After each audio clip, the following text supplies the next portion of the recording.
switch to ISKO. Then, magtsatsaga tayo. May panahon pa. Yes. Mahirap tong laban ko. So, kailangan ko ng lahat ng uri ng tulong. Kung sino man ang mga organisasyon, natutulong pa rin. Siyempre, masaya-masaya ako tatanggapin kayo. Kailangan natin ang tulong dahil siyempre itong mga laban natin ito mapibigat. Pero at the end of the day, ang maganda kasi sa MRRD, people talagang warm bodies. Yes. They are existing. They are everywhere. All we have to do is to light the fire.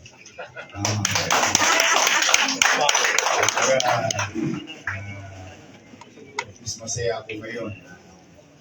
It's a good Saturday. Abilisan! Kasamahan! So, thank you very much. Medyo speechless ako, with all honesty. Lacking some words or thoughts. But I really appreciate it. Yung tulong niyo. MRRD-NECC. Yan, throwback tayo. Si Digong nun, ang babasa sabi, wala yata eh. Number 5. Nung time na yun, natatandaan ko yun. Ay po ba, ano po ba pagkakaiba ninyo noon? Parang ganito rin halos ang ano eh. Eh, yung mayor na naging presidente, mayor din to. Di ba? Oo. Ay, nga pala, ano na rin, no, magpapasalamat na rin ako. Kasi recently, napapansin ko, yung mga DDS, nagsusuporta na rin sa atin. Marami ng mga DDS na nakikita ko, nagsishare, nagpapaliwanag din sa mga kaibigan nila, sa mga YouTube nila, sa mga Facebook nila. So, para ka nakakuha ng instant campaigner. Alam naman natin na kahit hindi lang yung kandidato ng kampanya, mas malaki ang tsansa ng kandidato pag maraming nangangampanya para sa pagkapanalo ng kandidatura. So, let me take this opportunity that marami na mga DDS din ang tumutulong sa atin. Kaya nga, nagkakabiro kami minsan, pag nagkakakwentuhan kami, yung DDS is tumagoso dahil ang supporter.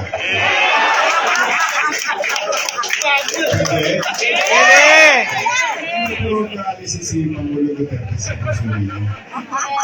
Ipahiram niyo lang sa akin yung puso niyo para sa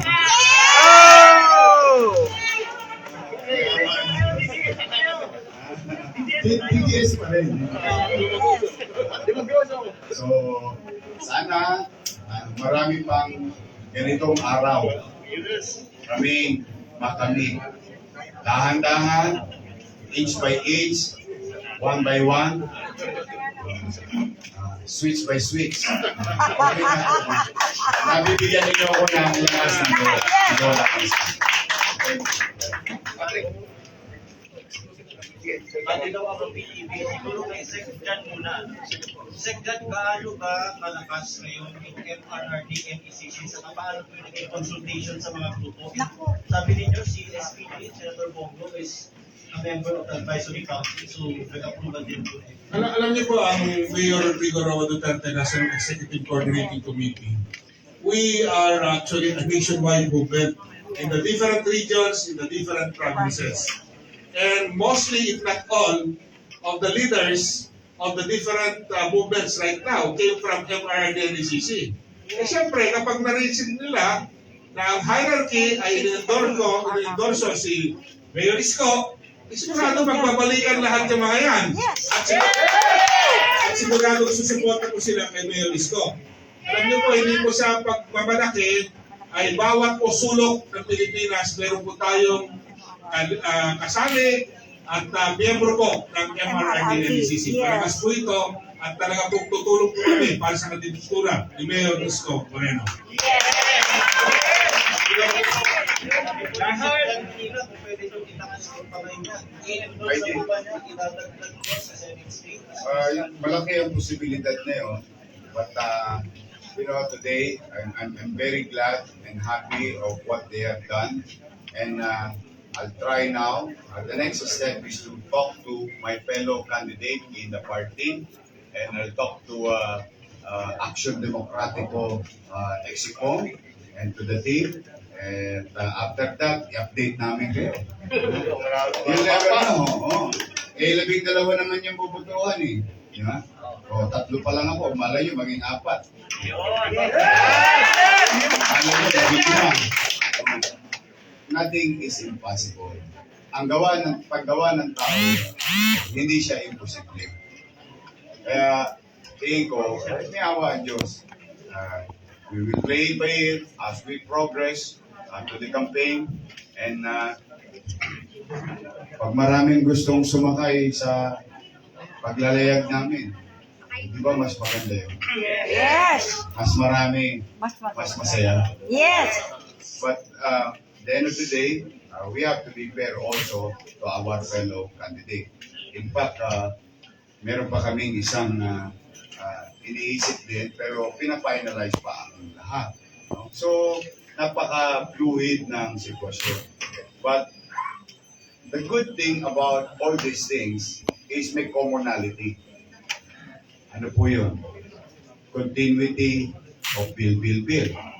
Lahat ng programa ni Pangulong Duterte. Yes. Yung pinaglalaban nila sa magsasaka. Yung pinaglalaban nila sa katatayuan ng taong nangangailangan ng mas maraming kalinga sa kanyang pamahalaan. So marami kaming commonality. But by its very nature, madali talaga kaming mapagkakasundo. And we can work with each other. And that goes to the secretary also. So hopefully, may awa ang Diyos.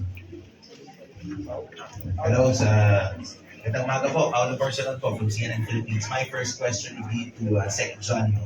Sec John, I know you are running under PDP Laban, no? How will you convince or yung to give exact yung wing ni Secretary Tusi, tama ba, I'm not mistaken? How will you convince other members of PDP Laban na kasama nyo to make the switch to ISKO? Well, as I said, the support for Mayor ISKO Moreno is not actually sponsored by PDP Laban. We are actually supporting Mayor ISKO based on the movement of the Mayor Rodrigo Roa Duterte National Executive Coordinating Committee. As you can see, we don't have any presidential candidate for PDP Laban. And some of the candidates were already identified with some other presidential candidates. Now, in my own personal capacity, I would like to, of course, support Mayor ISKO Moreno, considering that I can see in him the qualities and, of course, the qualifications to become the next president. And also, it has been the decision of the MRRD-NECC hierarchy to really support Mayor ISKO, considering that he's also a member of the MRRD-NECC Advisory Council, and at the same time, after a consultation was paid, it was the consensus that we will have to support Mayor ISKO Moreno. Alright. My next question naman would be kay Manong Ito. Manong Ito, we all know that campaigns, even in the time of a pandemic, sobrang importante yung ground support mo. So how do you think, sir, that this key endorsement from a group that, sabi nga nila kanina, nakapagpanalo ng presidente at hininga ni Mayor ay makadalawa, how will this boost your campaign strategies, especially in areas such as Mindanao? Well, first of all, Paolo, gusto ko lang ipaalam sa lahat na ang MRRD ang siyang nag-spearhead ng kampanya, yung the journey of Mayor Rodrigo Roa Duterte. They were the ones who started it, no? Kaya noong if I remember rightly, mga September pa of 2014, iikot na sila. Little by little, inch by inch, convincing people about the qualities of leadership of Davao City Mayor Rodrigo Duterte. At tinawagan ko yung kaibigan ko from college days, si now Executive Secretary Bingbong Medialdea. At sabi ko, pag talagang nakikiliti na si Mayor Duterte, na kaibigan ko rin naman, pwede ba tawagan mo ako at gusto ko makausap. So that happened in January 8 of 2015. Noon na kasama si Secretary Dominguez ngayon ng Finance, si Secretary Medialde at si Senator Bongo, doon nga nag-umpisa yung tinatawag naming listening tour. Doon nag-umpisa yung sabi namin, kung hindi pa buo ang loob mo na tatakbo ka, at least umikot ka na sa iba't ibang lugar sa ating bansa at tingnan natin. So sa totoo lang, ang MRRD ang siyang nag-umpisa.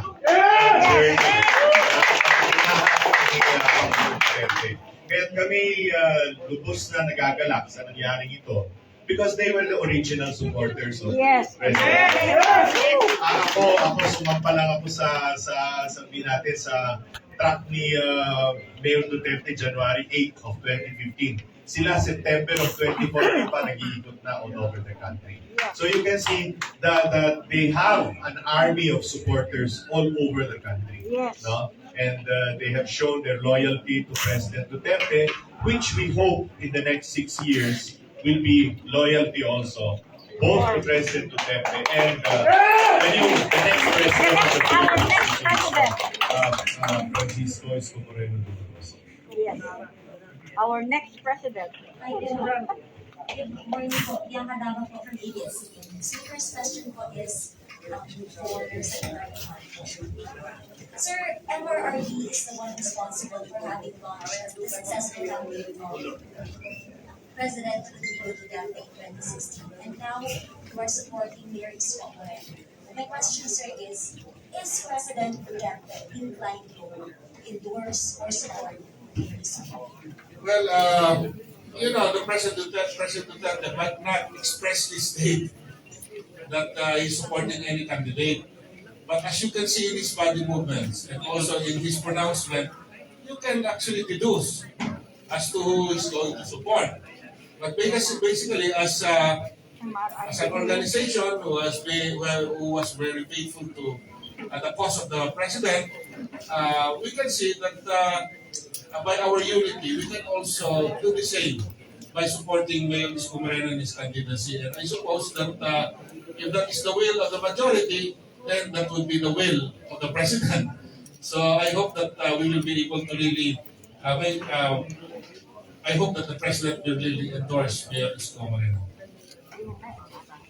And to Mayor ISKO po, Mayor, magpapag-act lang po the Visayas for ISKO Sara Alliance, a group pushing for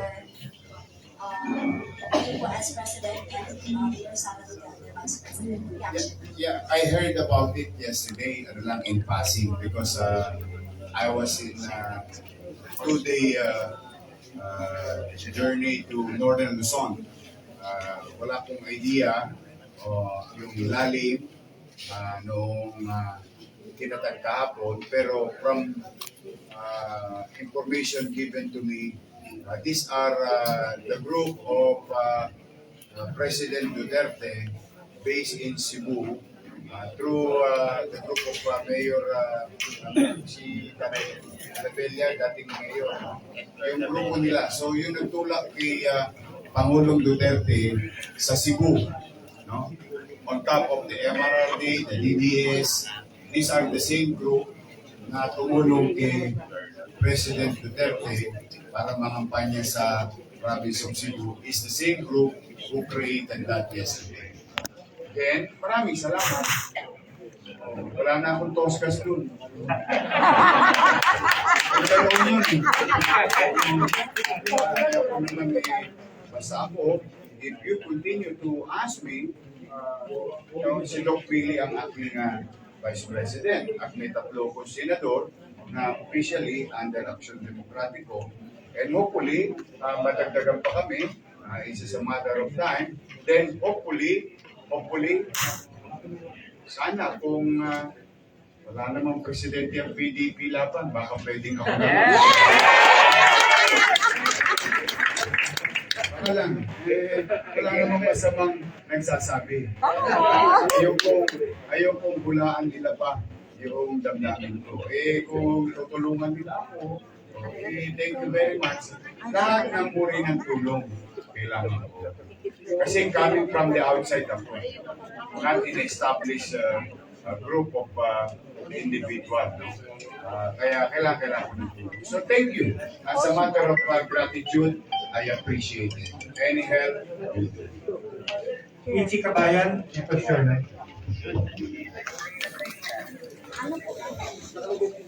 For Secretary, she already mentioned that your group is responsible for the installation of President Duterte.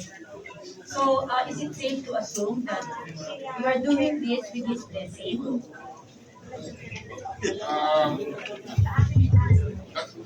As I said a while ago, well, first and foremost, let me correct, it's not the only organization. There was an umbrella of different organizations, but we spearheaded, as mentioned by Lito. But the thing is, it would be difficult to say, categorically state that the President has already endorsed Mayor ISKO. We are waiting for the express statement coming from the President. But the fact is, as an organization, as I said, we are endorsing Mayor ISKO Moreno, and I hope that if the President says that we are really doing the same as his loyal supporters, then I hope that the President will also expressly endorse Mayor ISKO Moreno. So, sir, does the President have, do you have the blessing of the President to do this? Did you ask for his blessing? Well, the President, he does not really make a statement wherein he would specifically say that he's doing this. If you recall, even during the 2016 elections, he was actually hesitant to run. But later on, he ran because of the probing of the supporters of the President. Now, if our belief is that if the group which has strongly supported the President would also prod the President or ask the President to support Mayor ISKO Moreno, then I hope that the President would really make a categorical statement saying that he is supporting Mayor ISKO Moreno. Sir, last question, sir. So, since that is your statement, are you inclined to convince the President in the coming days? And also, number two, since Mayor ISKO said na kung wala pa namang presidente ang PDP laban, baka pwede siya. Are you also inclined to convince the PDP laban to make the president? I'm just a small cog in the wheel in the PDP laban. Balik lang po ako doon. But if that is the consensus of the majority, then why not? Di po ba? And for MRRD-NECC, as I said, kami naman po we are composed of a collegial body. But there was actually an absolute majority supporting and endorsing the candidacy of Mayor ISKO Moreno. Yun po ang nangyari. Sir, Bona Punugo from GMA for Secretary John. Sir, since kayo po nag-spearhead ng campaign ni MRRD nung bago siya manalo, so for Mayor ISKO, ilang votes po sa tingin nyo ang pwede nyo maibigay for him? We will do our best. Alam mo naman, we are hopeful that with the leadership of MRRD-NECC, those people who have been very supportive of the movement will also do the same for Mayor ISKO. Mahirap naman po yung magbigay ng numero, baka mamaya hindi po magkatugma, baka mas malaki pa po yung nakasahan natin. Ito pong question. So, si Mayor ISKO lang po yung support natin. Clarification lang po, yung mga senatorials po nila and si Doc Lee are not gonna be supported by your organization. For now, we will support only Mayor ISKO Moreno. Siya po ang aming susuportahan. Si Mayor ISKO Moreno. Siya po. Last question. Sir, season po ng IBC 13, kay Sir Lito. Sir, nabanggit ko kanina na this malaking miyembro ng MRRD ang napunta rin sa kampo ni Senator ni Mayor ISKO. Ngayon, sir, paano po ito makaka-apekto sa survey natin? Magtutuloy-tuloy po din po ba ang pag-angat ng pangalan ni Mayor ISKO sa survey? I'm quite confident about that. I've seen campaigns for a long part of since President Cory and Vice President Doy. nakita ko yung surveys, they're not exactly a barometer of what the election results will be. Yes. No? Yes. Maraming mga kampanya nung araw na akala mo sure winner na pagdating ng eleksyon sa Kapak. No? Yes. Kaya mahirap mahirap umasa sa surveys. Surveys just give you an indication at a particular time frame. No? So trabaho na ng mga strategists, trabaho na ng MRRD, trabaho na ng lahat ng supporters na unti-unting baguhin yung tinatawag na trend ng surveys. And I'm very confident na pag natauhan ng taong bayan sa tulong ng MRRD, natauhan, I'm using the word natauhan, ang lipat nung mga botong yon ay walang iba kundi kay Mayor ISKO Moreno. Yes. Sir, dito meaning you're not looking into the survey and you're just planning to campaign na lang doon sa labas. Yeah, you just have to continue. Surveys are just a guide. They're not the be all and end all of campaigns. Gaya nga na nasabi ko kanina, talagang ganyan yan, no? But at the end of the day, it is the people who decide. And the people's decision is dependent on one, the candidate himself, the message of the candidate, and the ground support, which is now coming to us, through the kindness of MRRD, NECC, and the group of Secretary John Castricciones, who's here now with us. Alam kong marami pa na nasa pamahalaan sa ngayon na siyempre hinihintay pa nila yung final decision ni Presidente, pero yung puso nila nakuha na ni Mayor ISKO Moreno. At saka si Danny, yung may isa pang grupo, di ba, yung IM4P, naalala nyo. So yun, unti-unti, falling into places. But we will do what we have to do as a candidate. Touch as many Filipinos as possible. Reach as many kilometers as possible. Magsisikap pa kami. Ito lang, talagang malaking bagay ito. Yung sa IM4P, at saka yung DDS, MRRD, tapos yung sa amin, may sarili din kami. Yung mga organization na ISKO Moreno for President, Alagang ISKO, maraming primo, maraming talagang nagpupuno na kanyang-kanyang grupo na tinutulak yung kandidatura natin. It will help in the ground. Kailangan talaga natin ng maraming pagkakataon. Meron pa siya. Sir, how about to Mayor Ben, sir, dito na lang po, doon sa mga botante natin overseas, what did you do? Sa kampanya, paano po natin to inaasikaso? Dito lang po ba tayo muna nag-focus sa locally? And how about the overseas voters po natin?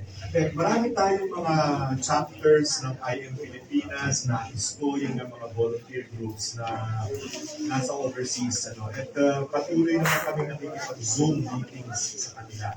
Mahirap kasi ngayon bumiyahe patungo sa ibang bansa. Katulad doon dati na si Mayor Duterte, dinala namin sa Hong Kong. Pero ngayon hindi mo magawa yun because of the pandemic restrictions. So, ang ginagawa ay Zoom meetings. At marami yung mga patuloy na gagawin pa ng mga Zoom meetings. Sec Jan, sir, briefly lang po, just to give some numbers, bali ilan po yung regional leaders natin, ilan yung mga coordinators, ilang chapters na active ngayon, just so we could have like a ballpark figure kung ilan yung mga taong composed dito sa MRRD-NECC. As I said, we are properly represented in all regions, in all provinces, and in the different cities and municipalities. Right now, what you see is only a tip of the iceberg.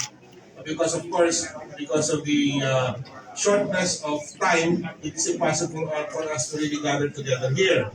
But there will come a time, we will show our full support to Mayor ISKO Moreno. But again, to reiterate, we are all everywhere. Nasa mga region, probinsya, cities and municipalities, and we will do our best to support Mayor ISKO Moreno. Okay na.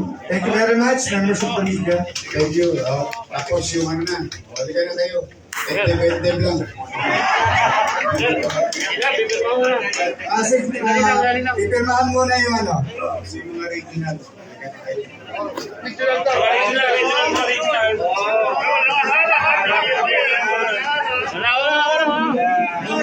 Assistant Regional and Provincial Officials dito po sa likod. Mayor, please.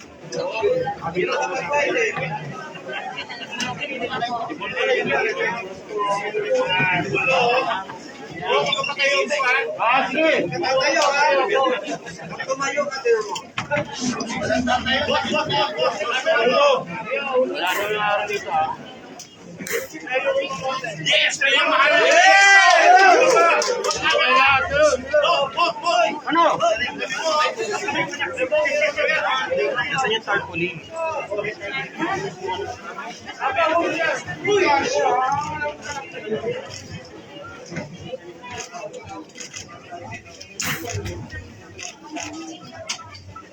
Tarpaulin, sabi ko ito. Yun yung tarpaulin. Yun yung seremonya. Okay. Ano? Pwede makisuyo.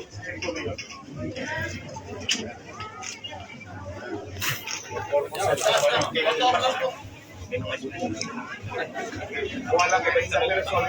Hawak nyo lang, hawak. Sorry ko sa sekretary. Pakita nyo lang, pakita nyo. Pakita nyo. Once mayor, ano? Mayor,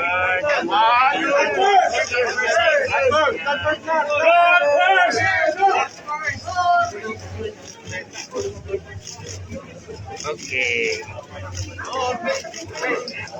Yay!